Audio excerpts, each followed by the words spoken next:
This is Critical Nonsense, our high-lowbrow show about culture, science, and tech. This week, Joey asks me about gamifying sleep.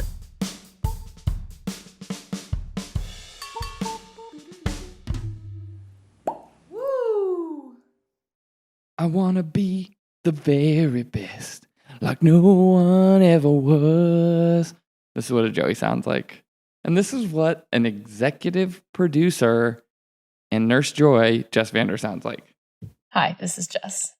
If only I were that nice. She's so kind. I mean, what an angel, Nurse Joy. Jess, do we have any housekeeping before we can get into why I'm singing Pokemon songs and referencing Pokemon characters? No. No? I don't think Not so. a house to be kept?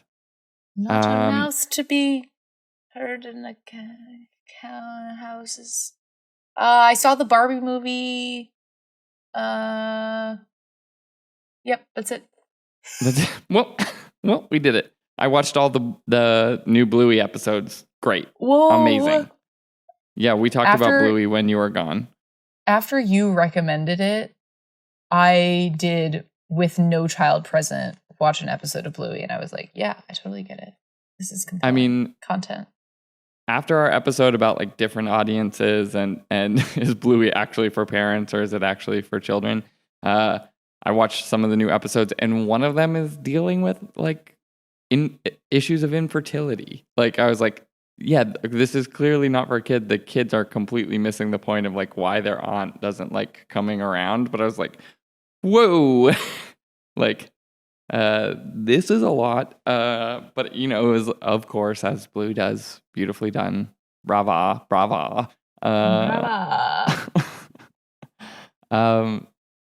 Jessica, I laid out many options ahead of this episode of things that we could discuss this week, all of which you deeply rejected, including a special crossover episode of The Girls Are Fighting about scientists, but you said nay.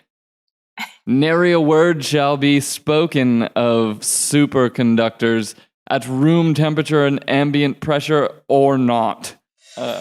And so look, it's not for lack of appreciation of superconductor super revelation. It's just that the prospect of sleep and Pokemon was just too enticing. It called to you. It's because you are a less messy person than me. You're less dramatic and less messy, and I'm just like, the girls are fighting. I'm like, let's talk about something basic. And the girls in this case happen to be all men in Korean laboratories, but nonetheless. Jess, I'm not sure if you've heard about Pokemon Sleep. Nope. Also, two things I don't know. I mean, when I think about Pokemon, do I think of sleep or do I just think of like resting at the Poke Center? You know? I don't like. Does anyone sleep actually? No one sleeps in that world. They just eat. Yeah. What do they eat? Snacks. In the Indigo Islands, they don't sleep except for Snorlax. Snorlax sleeps. Anyway. True. Actually, so true. They definitely sleep, especially in battle. Wow. Absolutely corrections departmenting myself in the moment. How could I possibly have looked over sleep as battle tactic? Come on. Wow. They only sleep when they're beaten unconscious. That's how the Pokemon world works. Or you have like a Venomoth dust over you. Okay, wait. So I assume that's not what you're talking about. That is not what I'm talking about. Pokemon Sleep is a new game in the vein of Pokemon Go, the runaway AR hit that, you know, when was it? Like 2016, 2017, somewhere in that time frame that really took the world by storm. But it is a essentially a simple sleep tracking Pokemon game that has already skyrocketed in popularity. I haven't used it myself, full disclosure. But what I found interesting about it was that sleep is a thing that we often talk about, both that it's extremely important and that we don't get enough of it.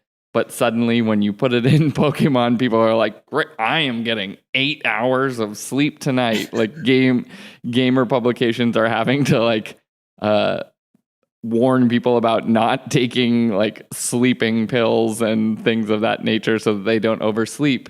Oh my gosh. But it sort of raised the question for me around the idea of, taking a thing we all know we need, simply overlaying a game, and suddenly, like, could Pokemon, heal the world? And so I wanted to raise to you the question of what things that we need should we be gamifying?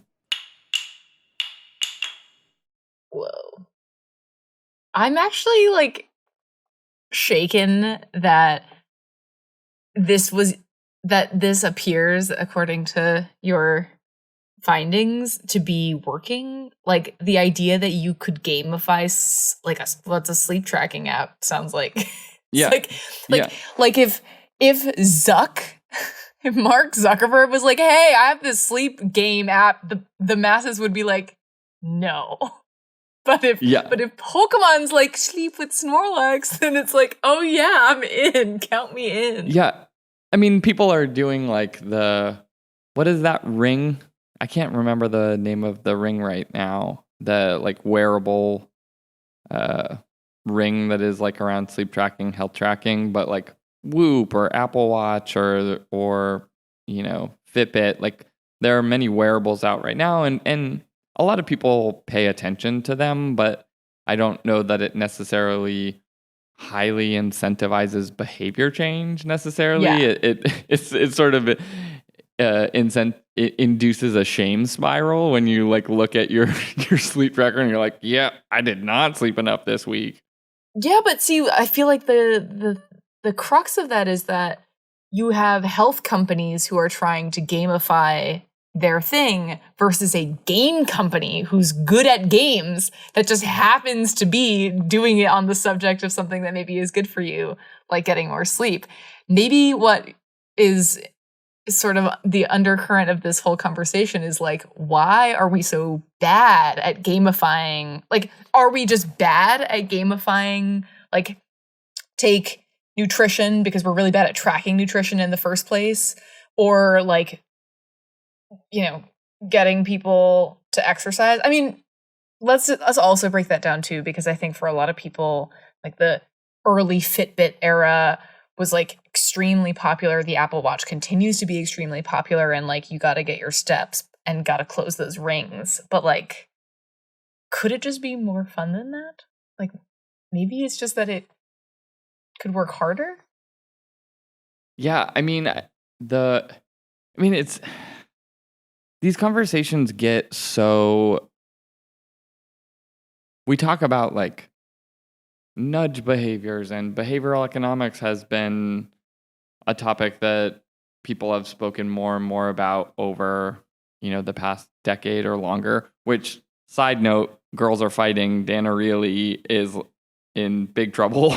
One of, like the people who popularize behavioral economics for potentially falsifying data in his studies and his books. So girls are still fighting. But it often feels like there's like this double-edged sword of the gamification conversation, right? Like it's sort of preying potentially on our, natural proclivities towards like game and dopamine hits and incentives and things like that. But in instances like this where it's like, we know you need to sleep more, like massive studies across tons of nations show that like huge populations of the world are like underslept in ways that are negatively contributing to health outcomes. I say that as being one of those people who is highly likely underslept. Highly likely. I'm definitively underslept. And so this question of like you said, of like making things more fun, it goes back into like some of those IP conversations, right? Like if Whoop or Apple or whoever like makes a game out of tracking, which they're not really, like most of these things, like if it's a game, it's just a game with yourself where you're like trying to beat your own scores, Yeah. like, which is like barely a game. It's like a game in the way that we make up games out of anything. Right. But like to your point, I was just like, is Pokemon like gonna make the world healthier? Because like people are like trying to get, unlock a Mewtwo in Pokemon Sleep or something. Yeah, well, the one thing that I feel like a game company would be much better at is like attracting people for trial, like getting someone hooked and getting someone started. What my guess is hard for pretty much anybody is like continued engagement, like the downloadable content challenge where it's like, oh, and then after you finish the game, you can get the DLC and you can extend the game, but like there's just like a certain point at which it just like you beat the game and it's done. But part of this is if there are things that we're supposed to be doing more of, it's not likely that there's like a obvious end point, right? Yeah. Like how do you if we have a good foot in the door and maybe we should be gamifying more things and making the games way better, how do you crack the nut of sustaining that? Yeah, there's you brought up a point earlier, right? Like, yeah, Whoop or whoever making a game versus Pokemon making a game makes a huge difference. And there's probably multiple factors in that, right? Like the IP of characters you like or think are cute or have some history with. But I think there's also the component of mixed expertise, right? Like the Pokemon Sleep game is, while promoting healthy sleep as a good thing, like the people making that game are not sleep experts. They're like game experts. And so they're literally telling you to like put your phone under your pillow, a thing that we know is like not good for people for what in ways that we don't fully understand, where like sleep scientists will be like, if you have your phone in your room, you sleep worse just because your phone's in your room, and we're not 100% sure why, but like if you just put it in the other room, you sleep better. So sure.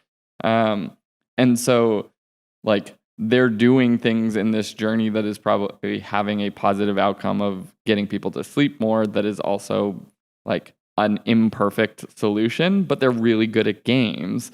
And so that idea of like mixed expertise, I think, is really interesting and is like a topic that comes up often in like technology companies that sort of undervalue, broadly speaking, like humanities or social science roles in the development of their products, because that's not where the highly technical people are coming from, and so are sort of dismissing or overlooking the whether it's philosophy, ethics, psychology, sociology, whatever. And so your point makes me think about like what would happen if Whoop and Pokemon were doing this together, or Fitbit and Pokemon were doing this together. Like, could you have like an amplified positive outcome by giving adequate consideration to expertise in different fields? Yeah, super collaboration of the people who know the fitness thing and the people who know, or the sleep thing and the people who know the game thing. Yeah, for sure. I also think to your point about IP, I actually connecting back to all of this Barbiness. I think it's really interesting to think about like what IP could be used in what contexts in a way that would be compelling for people. Like my first reaction of Pokemon and sleep is like those don't go together. It's not like oil and water, but it's also like not the first thing I would think of for sure. Totally. And certainly you can't imagine a world where Barbie's teaming up with Apple Watch to get people to be fitter. That IP clashes so aggressively for so many reasons. But I'm wondering, like, what could work? Like, how thematically aligned would the things need to be to make it happen? Like, could you take like a food competition show like Top Chef and partner with like a nutritional company to gamify your meal making? I don't know. It's just like what is the right combo of a thing that would hook people and the expertise on the fun part side, I guess. That seems like a hard question. Yeah, it's right, like the Pokemon sleep app being in its sort of current structure where, it's not like allowing you to reskin a sleep app with like different IP. Like great, you've captured like the weeb audience of like Japanese culturally obsessed people potentially, or Pokemon obsessed people, but like they're highly slept, but it is like a, even with its level of popularity, right? Like millions of people have like downloaded this app in the first week or two of its availability. Doesn't capture everybody, right? Like, the Whoop culture sort of exists a lot in like the CrossFit world and like extreme fitness type of world where, people are doing marathon runners and like long haul cyclists and people who are getting extremely high levels of fitness.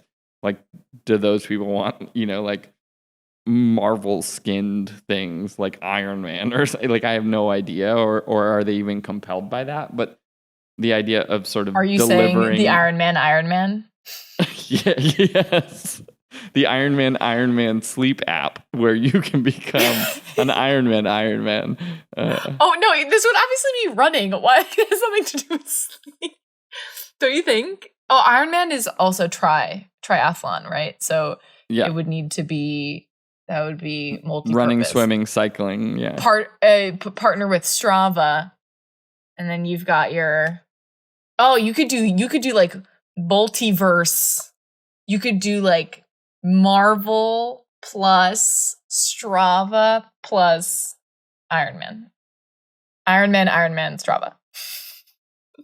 Yeah, I've been thinking about, so there's this book called The Affinities. It was written by an author named Robert Charles Wilson. I read it years ago, but it was... Okay, 3 first names. I see it. Yeah, 3. Robert Charles Wilson, who is like an award-winning. I think one of his books won like a Hugo and a Nebula or both. That one was Spin, I believe. Very good. Check it out. But The Affinities was based on this idea of like a personality test is developed where people fall into like one of 8 camps, and they find that they like spending time with those people together, and they like start living and dating and working within each of those affinities. But I've been thinking about that as, mass media and things of that nature have been splintering more. And like this feels like it's sort of in that example where like the world of people who love Pokemon and will consume whatever, are psyched about the new reboot of Pokemon. It's not even a reboot. It's sort of like a next chapter with Ash is not the main character that is coming out, I guess. And like those people are getting now a sleep app that maybe improves their health based on the fact that it aligns with things that they have an affinity for. And like, where do these sort of like weird pockets of iniquity or inequity or, like unbalance exist, where like a sleep app would be good for everyone theoretically, but because it's a Pokemon one, like these people are like participating in improved sleep. And like, how do you sort of navigate that dynamic where people are participating in like day-to-day like health, nutrition, exercise, whatever, based on on like the type of content that they like to consume, right? To your point of like Pokemon made a sleep app, not an obvious thing, but here we are. Yeah, it reminds me of something that I was looking at recently about sleep sort of baselines and strategies based on how old you are and how those things just change over time. Like teenagers just like have a different clock and need more sleep, but get far less. And yeah, you absolutely could be pairing that known need with like, all right, so what are the teens like? Yeah. What would get the teens to be sleeping? Maybe later school start times for one, but also other stuff. Yeah, the TikTok trend of measuring your sleep and posting videos of you sleeping or something like that. Yeah. What is that thing? The very bizarre TikTok dance of lying there sleeping. Yeah. Yeah. No, I mean, yeah, I mean, in some ways, right, like what gamification is good at is like incentivized behavior change. Like what are the things in your life that you think you would benefit from having gamified that you think might improve your life? Yeah, and sleep maybe is one of them, but are there like other things that you can think about where you're like, if I made a game out of this, I will probably be doing a lot better than I am? Yeah, I mean, I do think if there were I feel like so many apps and startups have tried to gamify some variant of wellness and mental wellness, maybe as part of that, of like have a gratitude corner and like, you know, do those things, which I try to, but I could imagine that would be good. I also think there's something funny though in the way that you're bringing this up, because I'm sensing even in myself that I have a distrust towards even the construct of gamifying because it feels such like a potential for threat. Like, you know, I think a lot of people, again, and many apps and startups have tried to gamify fitness, right? And to some success, I would say, but also maybe to extremes that aren't healthy. And like you were saying, even with the Pokemon sleep app, like people taking sleeping pills to get more Pokeballs or whatever it is, like yikes, no, that's like the game taken too far. And to know, again, that I think that's sort of what ties to what I was saying earlier about the sustaining sense, because I also think there's also like a binge. There's like a binge on the game at first that happens in the cycle of people being really excited and attracted to try something that other people are having really a lot of fun with, and you're like, whoa, maybe there's the pendulum swing back of this is taking over my life now, or it's like it's creating an unhealthy relationship between me and this other thing in the opposite direction. And so yeah, it's funny you asked this question because I think it surfaces we already have a fraught relationship with some of the things that we should probably be doing more, and a game could help, but also what if it didn't? What if it made it bad? Yeah, I mean, the idea of game as edifying is sort of interesting, right? Like the balance of, I mean, you bring up that like that potential threat, like particularly if you have an addictive personality or whatever, right? Like I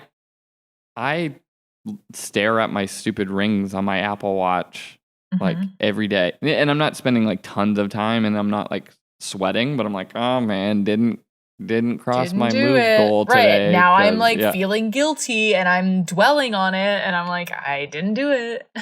but like the flip of that is something like the Incredible Machine game that was like an old computer game and maybe is still around. It's like a series of games that teaches people about like physics through building like Rube Goldberg machines to solve problems.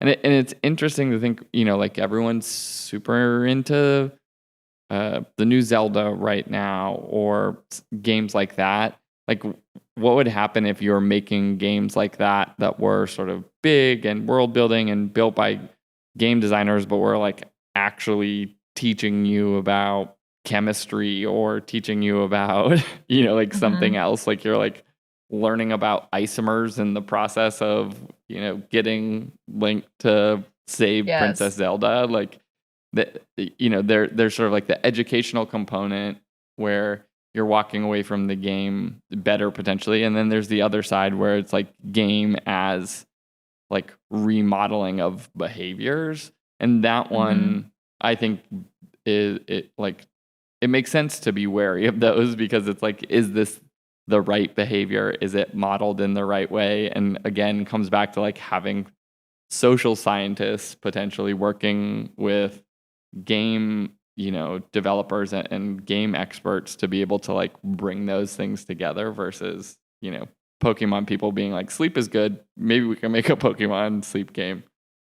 Although I think you talking about that also surfaces for me the question of like how even in the purest partnerships there may just be some natural imbalance, and like Duolingo came to mind of like a lot of the flack that Duolingo has received is like it's more game than it is educational tool. Like, are you actually learning language, or are you just feeling like you're learning a language, but instead it's just like kind of random words and phrases that don't support you, even though the spirit and the origin of Duolingo was that it was supposed to sort of wikify native language speakers and sort of like have everybody check and balance themselves. It's just become like game first, I think, in a lot of people's minds. And so I wonder are about people that. not are like people like not learning the language from? I haven't heard this. I don't know anything about it. So. I think there's flack about it. I don't quote me on it. Duolingo fans, like, don't shoot me down if you're like, no, I became fluent in Italian on Duolingo. Like, that would be amazing. But I've just heard murmurations in my very limited, extremely not online internet exposure, that there may be some flack that they have received about this. That said, I cannot speak as a person who never really committed to Duolingo myself, so this is pure hypocrisy coming from me. But I think the spirit of the point is, like in this Pokemon sleep game, my intuition is like, oh, this is game first, but it's like sleep related. Like if we're trying to take some of these needs really seriously, is it possible to like have a perfect marriage and partnership of, the educators and the game makers, or, like the experts and the IP holders? I think it's really hard.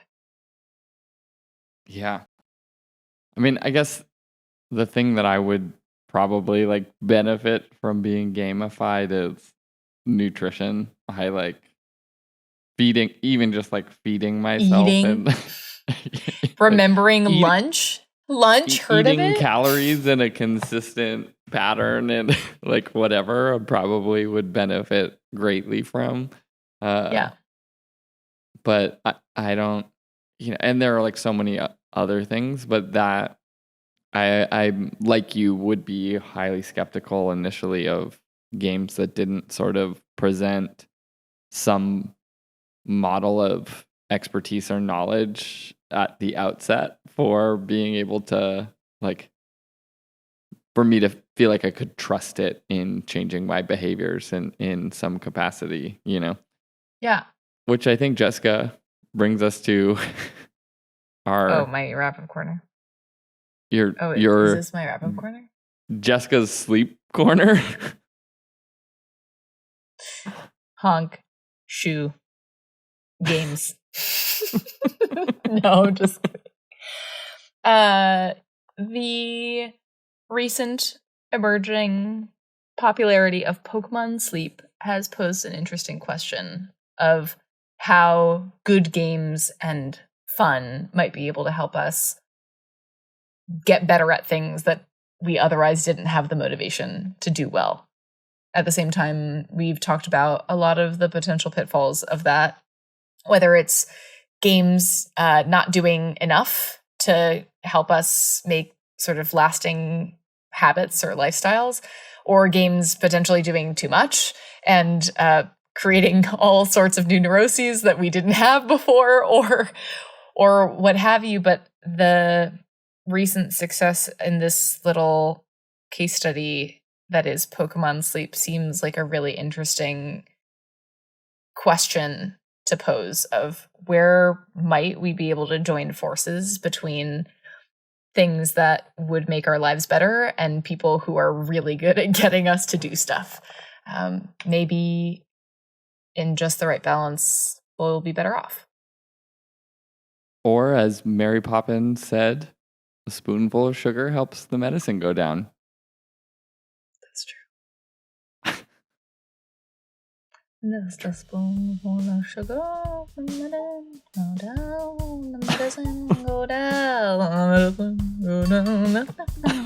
Okay, well, that's it. Well, we did it. Critical Nonsense is a Sylvain production. Brought to you by...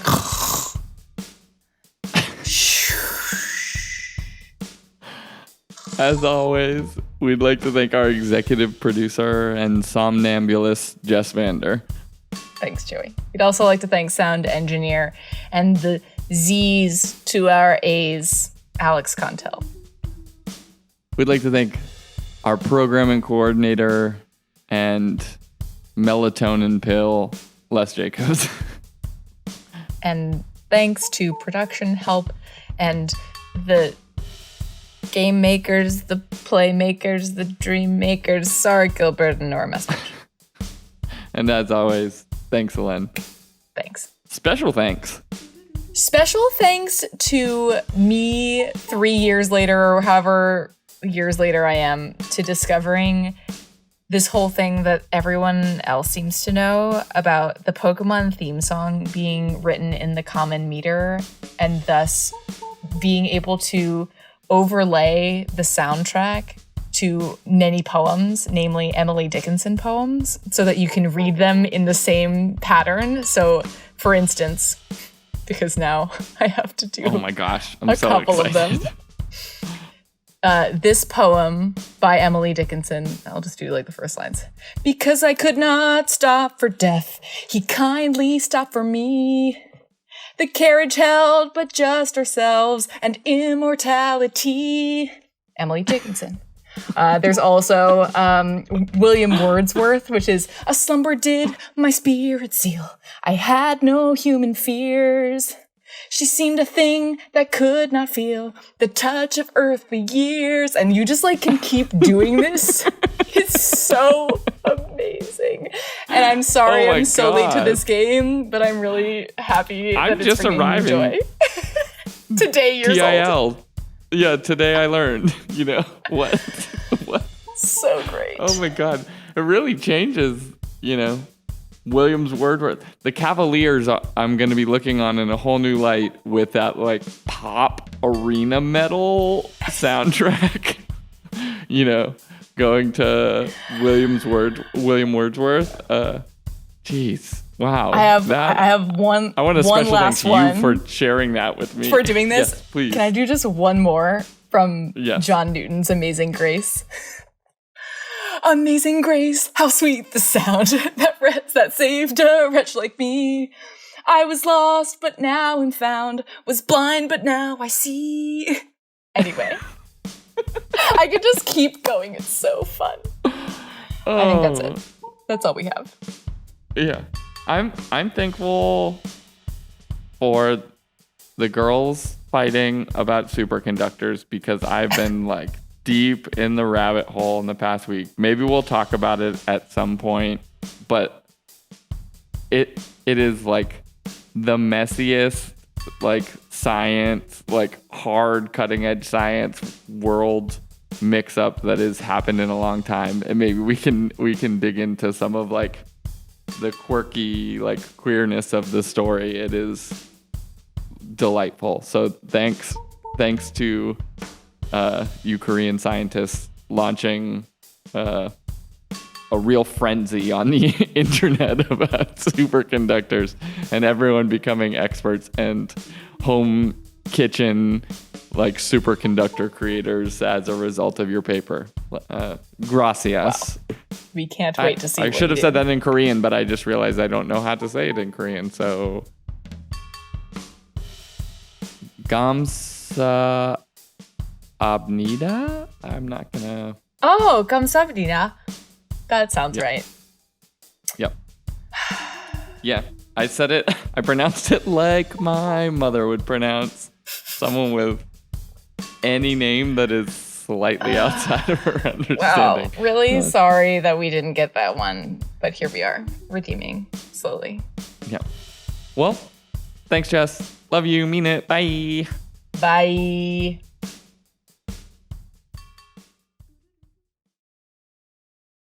To catch them is my real test. To train them is my cause.